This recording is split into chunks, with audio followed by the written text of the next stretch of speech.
We were rehearsing something for the opening night, and we were doing jumps across the corner.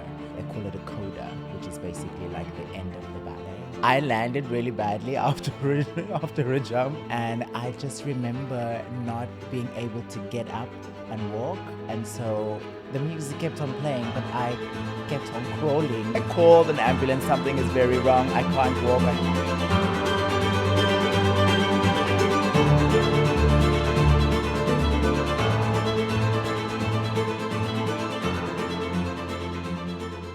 Hey, yo, beautiful humans, and welcome back to Creative Ones on Anqor podcast. And I remain your host, Chineme Prince. Today, I have my brother from another mother. That's Craig. Craig is a dancer, choreographer, actor, fitness coach, musical theater, all etc.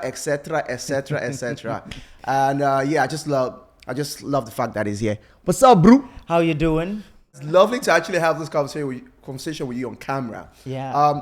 My first question really is, what first drew you to dance? Do you have a recollection of what your first dance performance was like? Oh wow.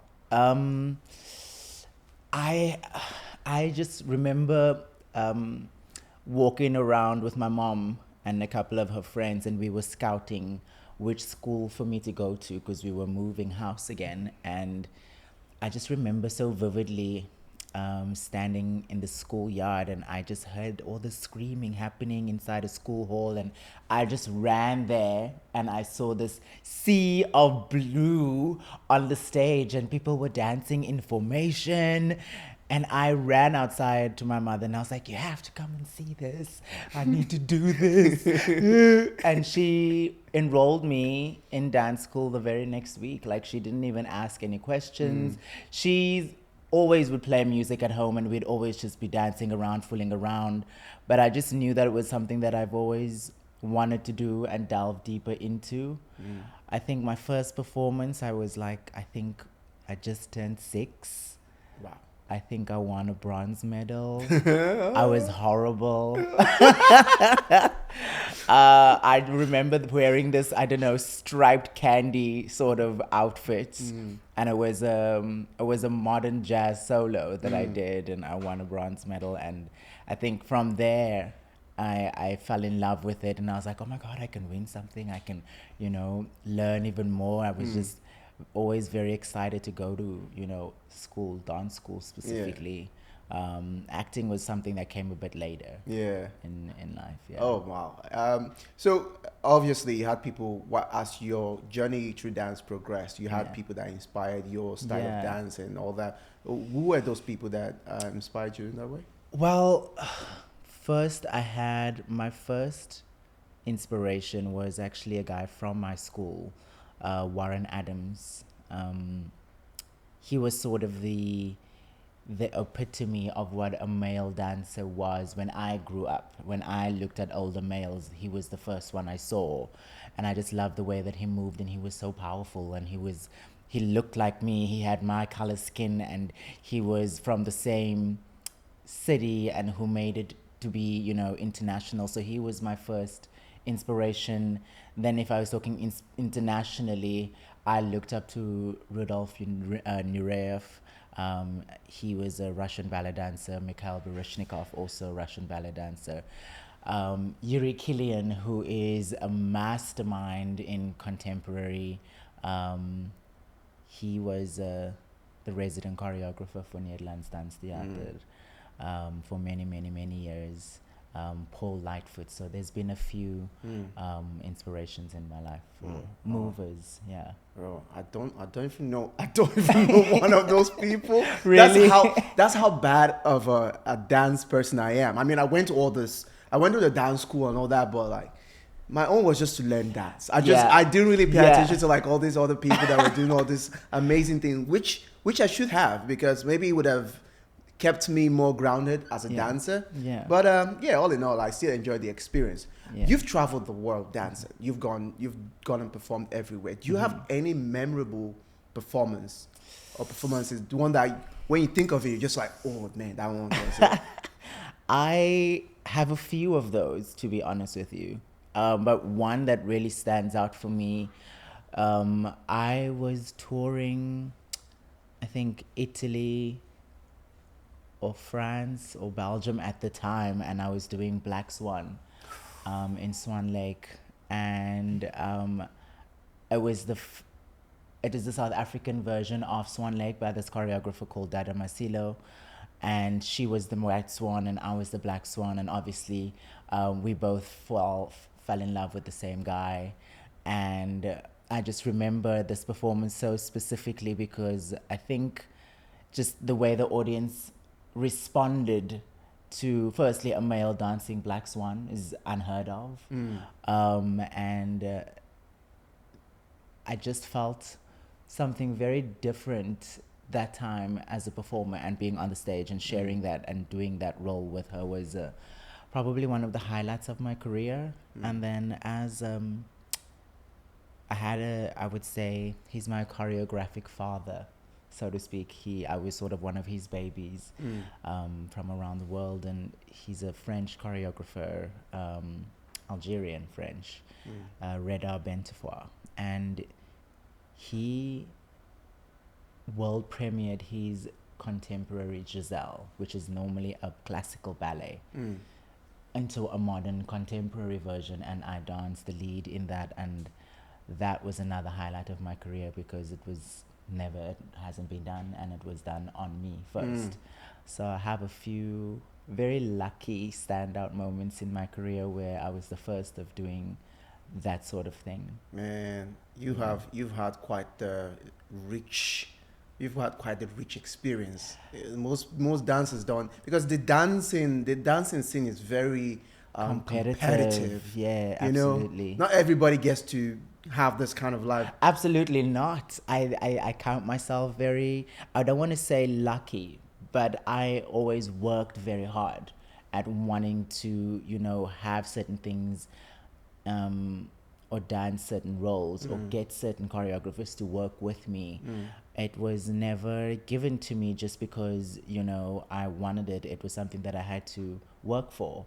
I didn't come from a very rich background. I come from a very poor background, and dance and art school and studying dance and being in art school. And that was my escape. That was my, oh my God, that was my breath of fresh air. So people always tend to think that I am just lucky, and luck has nothing to do with it. It was really just my talent and my tenacity. And my mom was my number one supporter. She believed in me more than anyone believed in me.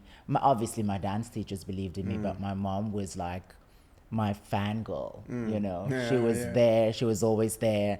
So I was very lucky in that sense. And you're right, not a lot of dancers get to experience things like that in their careers. But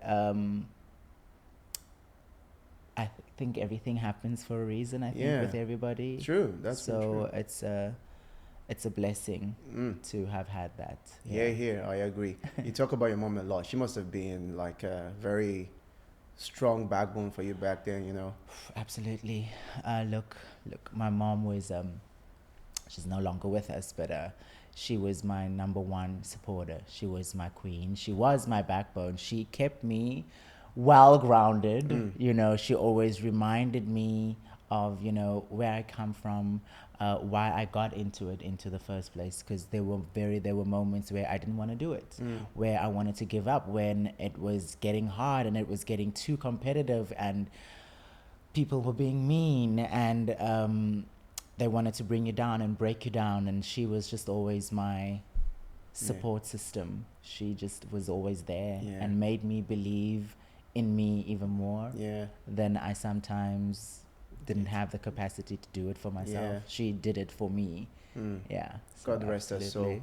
She sounds like an amazing woman. She was. She was she was actually a better dancer than me. My mom could dance me under the table any day. Okay. She was queen of rhythm. That woman could dance. No, seriously, at a party, family gathering, it was never me. It was my mom. I was like, I thought I was a dancer here. Why is everybody looking at my mom?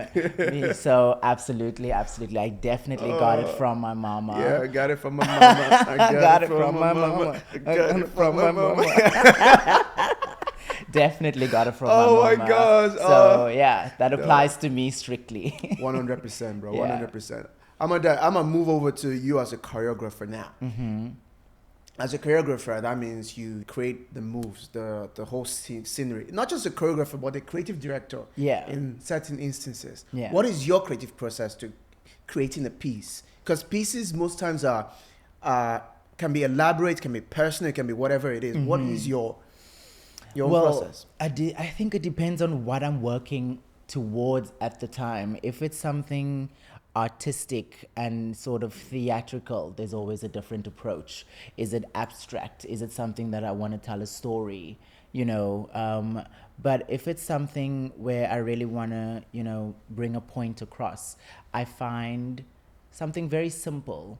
I find a very simple move and I sort of grow from there and sort of see how it translates onto another person's body, because I can create it on my body, and then once I put it on another body, it can change, and then that process can change so much with just another person's body and their physicality and how they approach your work. I tend to use life experience. Okay. For me personally, if it's something that I resonate with, it's easier then for me to explore from there.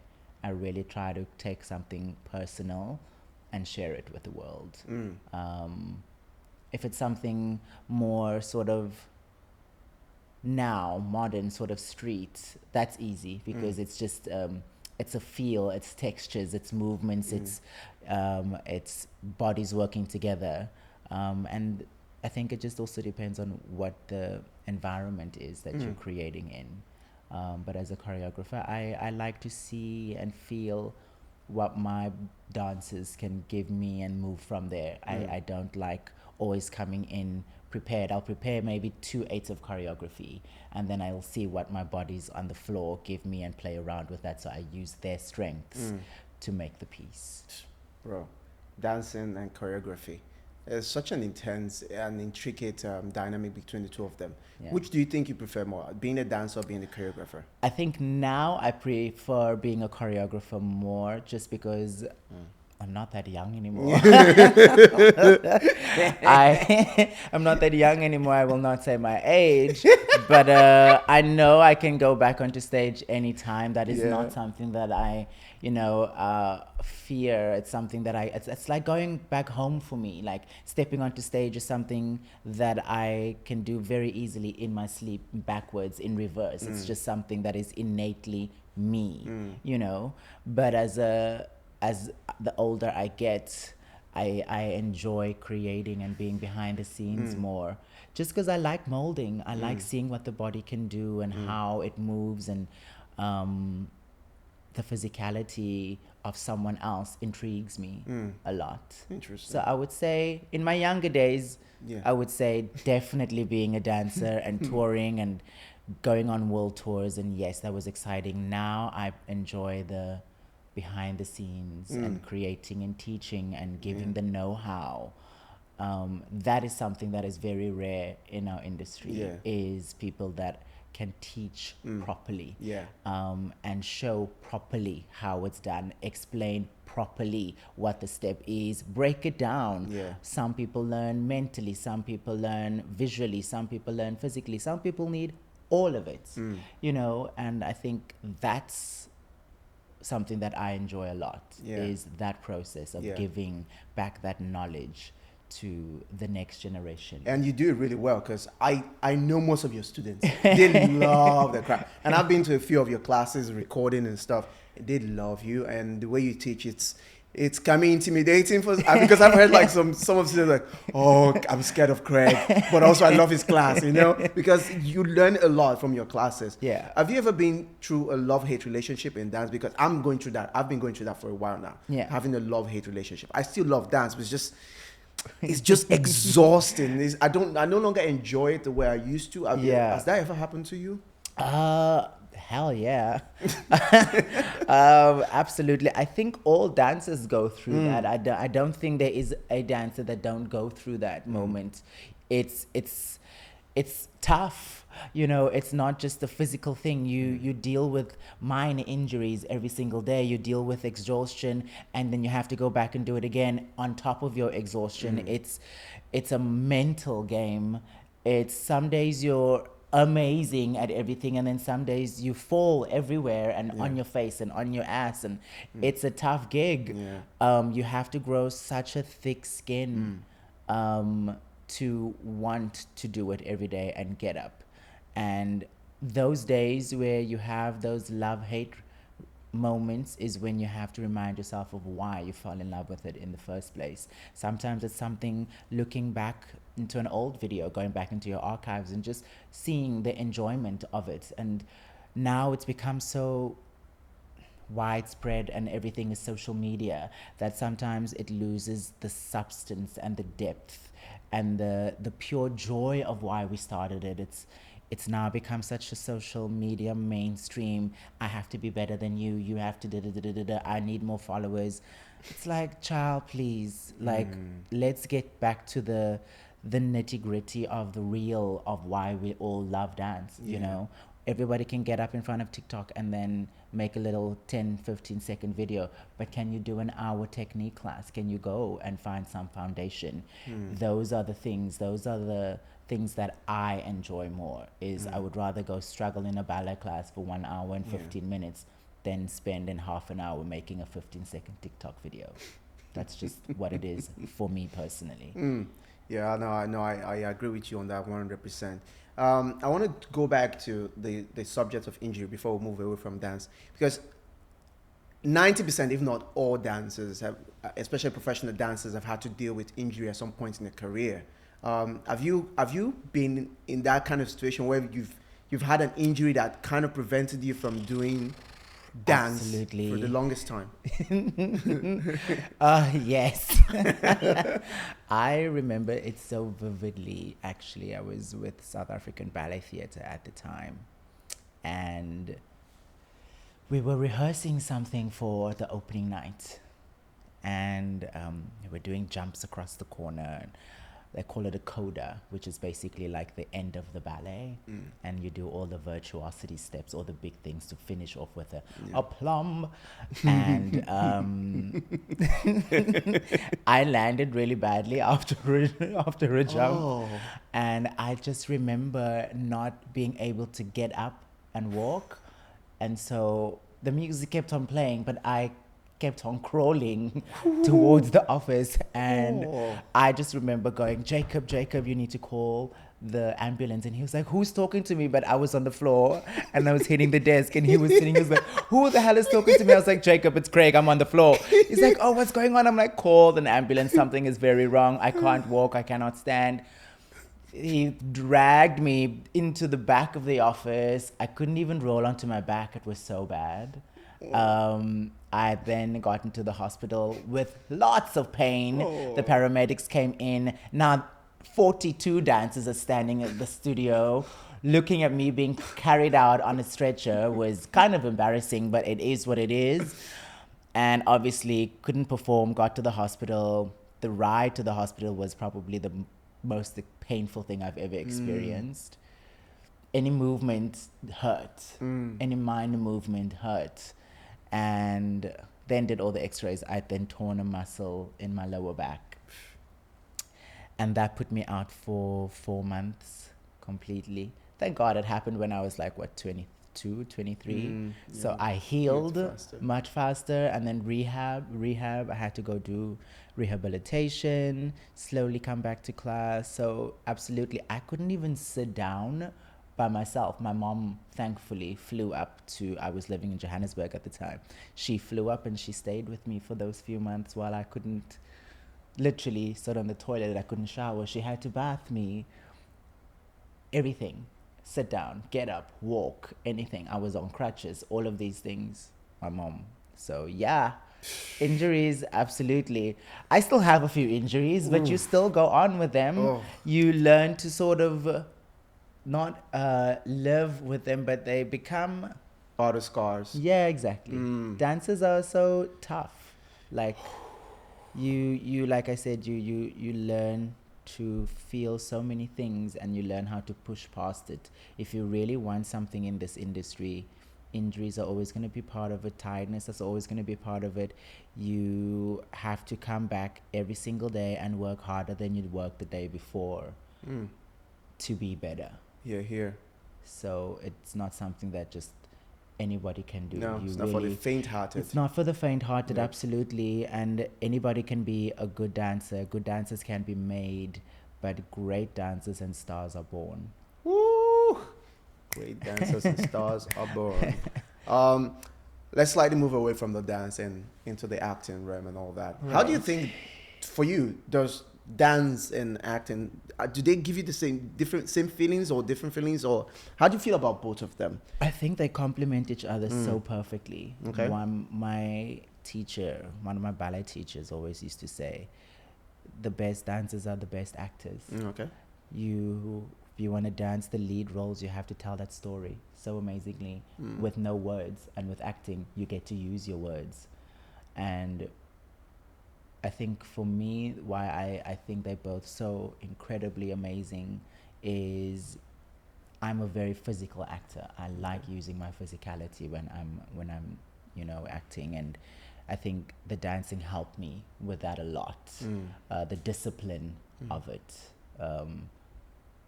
I think that's why it's such a close 1 and 2 for me. I could never choose between the two. And I just happened to choose dancing because that's where the biggest opportunities came first. Yeah.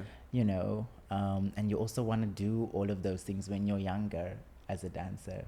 Acting is always something that you can continuously do, and you get better at it as you get older. You understand yourself better. You get to play a character. You get to learn and dive deep into it and find the mannerisms, and you know how to get into it. And I think it's a fun thing. Like, we played penguins together. I know, we did. We did. We literally and played everybody penguins. was like, you guys have to win. And I was like, if we don't, I'm bombing this festival. I know, we played penguins. And it was very physical. It was a very physical performance because you had to mannerisms of a penguin with a hand. We couldn't move anything. It was just the feet. It was like, I was like, why was I so exhausted? Every time we finished a performance, we were exhausted. Because we had to do it for like 10 minutes. Yeah, non-stop. We even had to run, chase each other, and I had to bump into you. And the feet were like this, very, very close. In a little V for victory. Oh my God, that was such an interesting time. I think that was one of the best things for me that I've done to date as a acting thing. Like, I think playing a penguin was like, wait, what? Firstly, I was like, wait, are you being serious? Let's come back to it. And I was like, okay, cool. Now looking back at it, I was like, that was probably one of the single best things I've done as an actor. It was really fun. I've done a lot of things, but that for me was literally up there with one of the best things. I know. And I obviously playing it with you, I was like, oh. This guy and I. No, it was really unreal. I loved it. And I wouldn't have wanted to do it with anyone else. I just don't think it would have had the same depth and chemistry. So I'm happy that it was you. And is there any character you've wanted to play, like any role you've ever wanted to play but you haven't played it yet? You hope to play in the future or something? Definitely. I think I now am so interested in going back into TV, like just being doing a lot more acting things and being on screen. I think now I think I would enjoy it a lot more than when I did when I was younger. Okay. Look, I always seem to play all the bad guys. I always get typecast as a bad guy. And I'm like such an opposite of that. I think it's just because of the mannerisms that I bring to it. And the jawline. I think. And my eyes are very striking. People say. I look through people's souls. I intimidate them with my looks. And it's not even that I'm not a very intimidating person. People misunderstand me a lot. I care a lot about the people that I care about. And so I'm really not a very intimidating person. But coming back to the acting, I think any role for me is fun to play. It doesn't matter what it is. I think if I could ever play Romeo and Juliet on film, I would like to play Tybalt. That's a good one. I We almost would- did that. we almost did that, and I Romeo was like, I Juliet. definitely would love to play Tybalt in a movie. Ooh, yeah. And then if there's a character that I could play ever, or if there was ever an opportunity to play this character in a musical theater setting, is Schmeagol from Lord of the Rings. My precious. I love these weird, off-the-wall, wacky characters, and also the Joker is another out there character for me. I definitely would love to play anything in there, and then I think I'm kind of a little bit of an avatar myself, so Okay. I would like to be a blue person. Blue person. Actually, yeah, I can see it. You can I see it, I right? Can see it, You like, can see the painted in hair, style, the yeah, hair, physicality, yeah. the body. Definitely. Definitely. Just paint this guy blue and it's totally the avatar guy. But yeah, me, I don't think there's any role that comes to mind that I want to. Superman, for sure. For real? Oh yeah, Superman, the black Superman, you know? Oh, there's never been one, so I think you could be the first, no? I know. Could you be the first? I know. So I'm waiting till I can't get taller anymore, but I'm sure they can put something on my leg to You just don't need, you're add me fine. height. The height is Yeah, fine. but Superman is like always 6 feet. I'm like 5'10". They you know? can CGI you, make Hey, you that's taller. true. I mean, they so do it's make okay. Tom Cruise look taller. You know in this he's movie. short as He's a hell, short man. so it's okay. So definitely, yeah, that I would definitely want to play. Then I Superman. definitely have to be the bad guy if you. Oh yeah, play for sure, Superman. definitely, yeah. Yeah. So our whole dynamic when it comes to acting is we either playing best friends or we're Yeah. playing people that hate each other. Yes, Oh, always opposites. Always opposites. at least 4 times now we've done a production together. It was, even though it didn't go live. I played Benvolio, Yeah. and you were Tybalt for Yeah. Romeo and Juliet. Yeah. For the Seeds played I played the good The guy, other- sort of. yeah. And we're always playing opposites. I think it's also just because of the chemistry that we share, Yeah. and we know each other so well, so Yes. it's easy to bounce off I of know, each other that way. You know, the first film we did was we're best friends. We were best Jake's friends play in Wolf Jake's Park. Play, yeah. That's actually how we met. Yeah. That's how we met. It was just so there's just the I can't chemistry even there. believe we've done so much already together. That's so wild. I'm looking at it now. I'm like, damn, that's a lot. Yeah, there was actually literally a time where we did a play or a film almost every year, like at least once every year. Once every year. In which we're just like, I'll That's do a it. good So thing. what are we gonna do this year, Craig? I wonder. We haven't done anything this year. That's true. Oh, well, Yet. still June. Yeah. Yet. It's still time. Together, no. I think separately we Separately, have. but not like together and all that. Yeah. But all right, now let's move on to the fitness coach situation. Yeah. You are, of course, anybody that sees you know this guy is fit. It's not. You don't even have to look 2 times. You know this guy is fit. Fitness, I'm guessing, has been. I mean, being a dancer obviously has been a part of your life for the longest time. But when did you shift your attention from wanting to be a dancer to transferring to being a fitness coach? I think it was such a natural transition for me. It wasn't that I was like, I was making the transition. It's something that was always in my peripheral and that I've always wanted to sort of delve into. It was always part of my regime while I was training and growing up and practicing. Fitness was always there to supplement what we were doing in the studio and outside of the studio. You had to also go and gym. And so that was always this thing that I wanted to go into deeper and delve into and know more. So having made the transition for me from, not choreographing and teaching and dancing so much into being a fitness coach was a very natural transition for me. It was easy because it was something that I already knew of and just wanted to go into more for myself also, and it was a nice change of pace. Yeah. Okay. As we round up, there's this question I always ask it at the end of every interview. Yeah. It's a two-sided question. First one is, what's the best advice you've ever gotten, either in your career or in life? The second side of the question is, for people who want to get into the industry, like the dance or just art in general, what advice would you give them on this, in the beginning of their journey, for the beginning of their journey? Let's start with the best advice that I've gotten. I would say, don't stop believing, firstly, especially when it gets hard. That's when you have to really delve even deeper and push yourself even more to where you want to be. Keep your goals in sight always. there's always going to be people that are not going to believe in you. Not everybody's going to like you. Not everybody's going to love you. And then you will get people that love you and believe in you and that will support you. Keep those people very close. You do need a village, and you need an amazing support structure, even if it's just one person that is a constant. That makes the world of difference in what we do. I think that for me was the number one best advice that I could have received, was have an amazing support structure around you, because it's not easy. Yeah. The journey is definitely not easy. Yeah.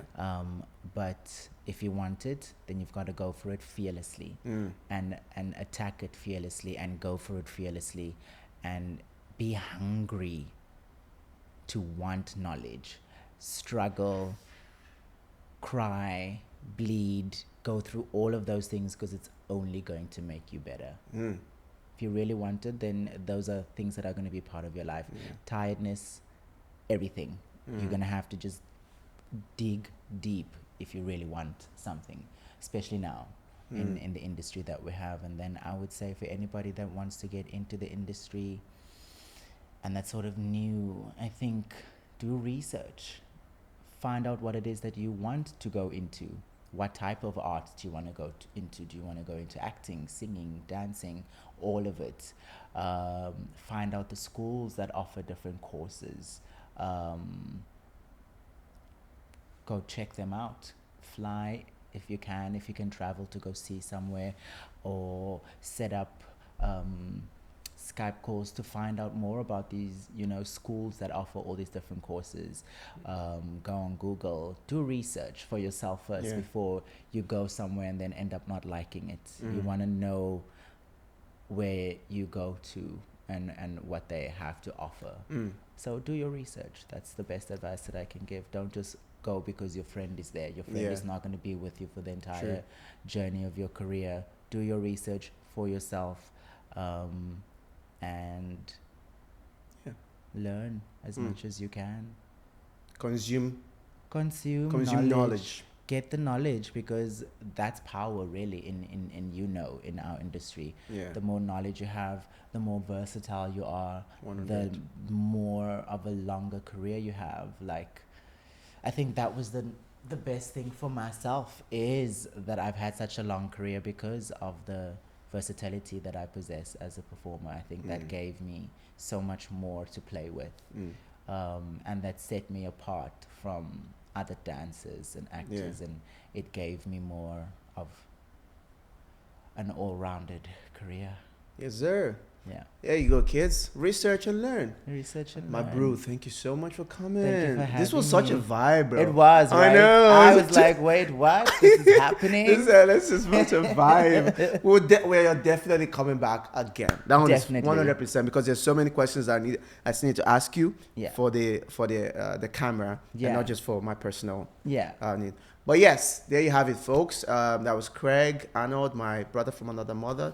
Do make sure to follow him on Instagram and every other social media he's on. And follow us, Creative Ones, on Anqor Podcast and at Anqor TV, because we're dropping episodes every week. You know how it is. Let's go. Exactly. So until next time, peace out.